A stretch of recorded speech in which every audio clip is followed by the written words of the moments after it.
Welcome back to Outside View Scandals. Today we're diving into one of the most infamous political scandals in West German history, the Spiegel Affair.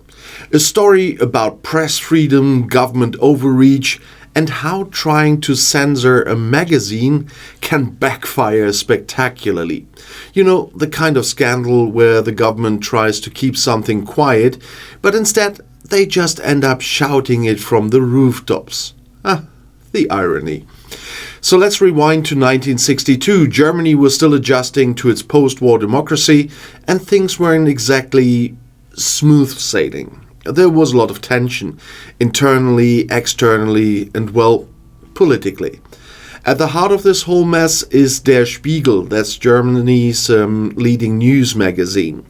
Founded in 1947, it had gained a reputation for its fearless journalism, and that's code for pissing off people in power. And in the early 1960s, Der Spiegel did just that. Big time. And now, to set the stage, Germany at the time was in the thick of the Cold War.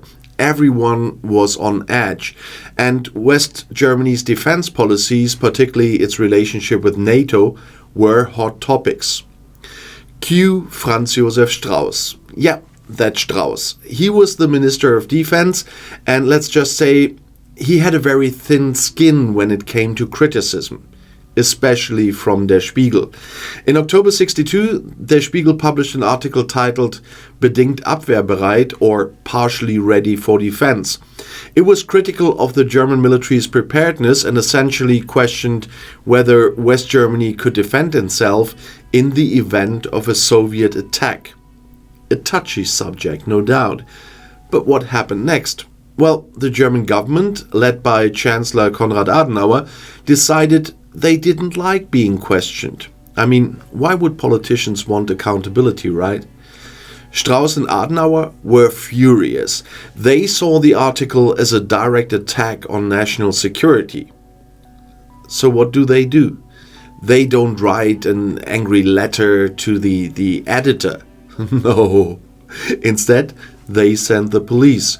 On October 26th in 1962, the offices of Der Spiegel were raided. Journalists were arrested, documents were seized, and Rudolf Augstein, the magazine's publisher, was thrown in jail.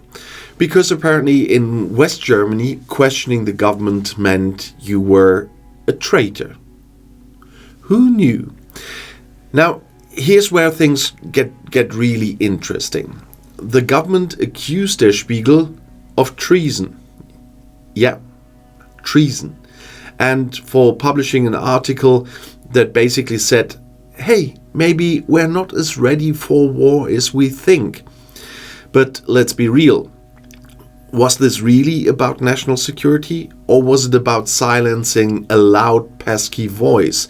Because it sure seemed like a government trying to censor the press.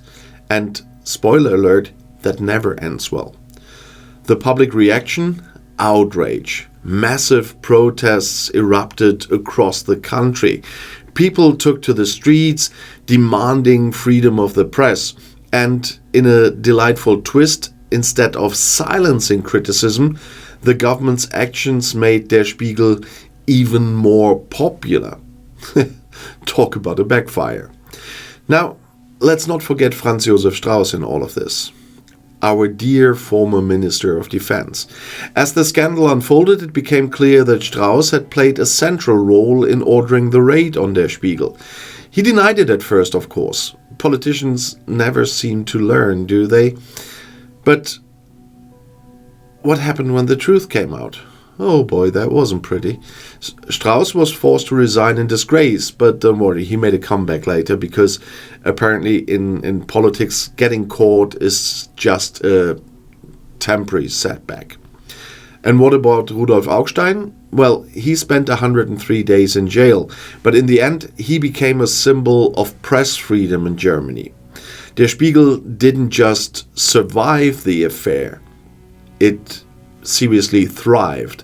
The magazine's reputation as a fearless watchdog was cemented, and if anything, the Spiegel Affair proved one thing: censorship is a terrible idea.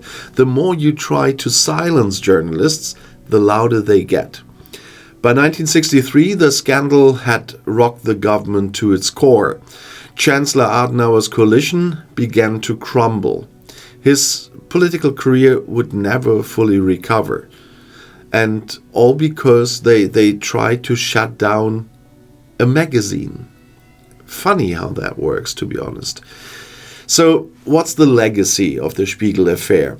Well, for one, it indeed reinforced the importance of a free press in a democratic society. The affair highlighted the dangers of government overreach and the essential role journalists play in holding power to account. And in a country still grappling with its Nazi past, the notion of censorship, especially by the government, struck a very raw nerve. And the Spiegel Affair became a defining moment in post-war Germany. A reminder that press freedom is non-negotiable, and that governments should tread carefully when they try to control the narrative. Because, as we've seen time and time again, when you try to stifle the truth, it has a funny way of coming out louder than ever. So, there you have it, the Spiegel Affair, a tale of political overreach, journalistic bravery, and a lesson in how not to deal with criticism. The German government learned that the hard way, and thankfully, so did future generations. Until next time, remember, never underestimate the power of a free press.